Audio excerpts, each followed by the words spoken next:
আসসালামু আলাইকুম। আজ আমি আপনাদের সাথে জাম্বুরার পুষ্টিগুণ সম্পর্কে বলবো। আমরা তো জাম্বুরা খাই, এই যে জাম্বুরাটা খাই। যাদের বাড়িতে গাছ আছে, বাড়িতে যারা গ্রামের বাড়িতে থাকেন তারা তো আরও বেশি খান। তো আর যারা খান না তারা হয়তো বা খেয়ালই করেন না যে এই কতটা পুষ্টিগুণে ভরা এই জাম্বুরা। আসলে একটা জাম্বুরাতে কী কী জিনিস থাকে আমি প্রথমে বলি। এটার মধ্যে ভিটামিন সি, এই যে আমি খাচ্ছি, পর্যাপ্ত ভিটামিন সি। তারপরে যেটা আছে সেটা অ্যান্টিঅক্সিডেন্ট।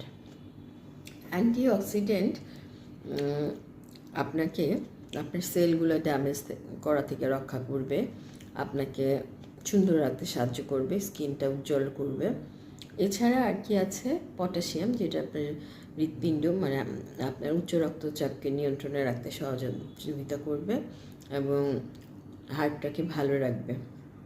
আর এতে আছে প্রচুর আঁশ, যেটা মানে গ্লাইসেমিক ইন্ডেক্সটা অনেক বেশি। খেলে পরে ভিটামিন সিটা যেমন হয়, আঁশটা যেমন আপনার কনস্টিপেশনটাকে ভালো রাখবে। আর পাশাপাশি কি হবে, পাশাপাশি যেটা হবে সেটা হচ্ছে অনেকক্ষণ আপনার পেট ভরা থাকবে, যাতে ক্ষুধা লাগবে না। ক্ষুধা না লাগার কারণে আপনাকে মানে স্লিম হতে, সুন্দর হতে সহযোগিতা করবে। ধন্যবাদ, ভালো থাকবেন।